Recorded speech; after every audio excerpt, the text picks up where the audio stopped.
നമസ്കാരം, എൻ്റെ എല്ലാ പ്രിയപ്പെട്ട പ്രേക്ഷകർക്ക് ആപ്പൽ കിച്ചണിലേക്ക് സ്വാഗതം. ഇന്ന് ചോറിന് പറ്റിയ ഒരു അടിപൊളി ചമ്മന്തി തയ്യാറാക്കിയാലോ. നല്ല നാടൻ ചമ്മന്തിയാണ്.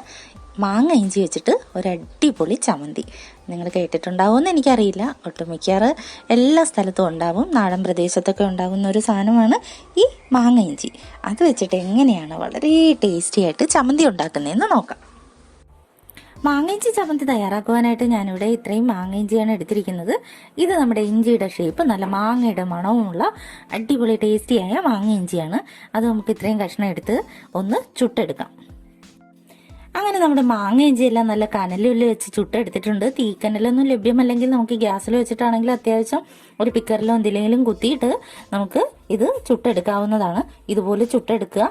എന്നിട്ട് ഇനി ഇത് നമുക്കൊന്ന് വൃത്തിയാക്കി എടുക്കാം.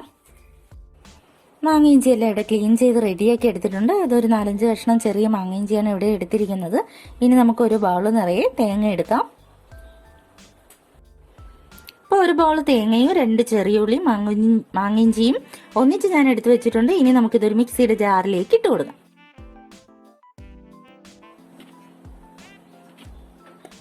ഇനി നമുക്ക് ഇതിനകത്തേക്ക് ഒരു 1/4 സ്പൂൺ മുളക് പൊടി ചേർത്ത് കൊടുക്കാം.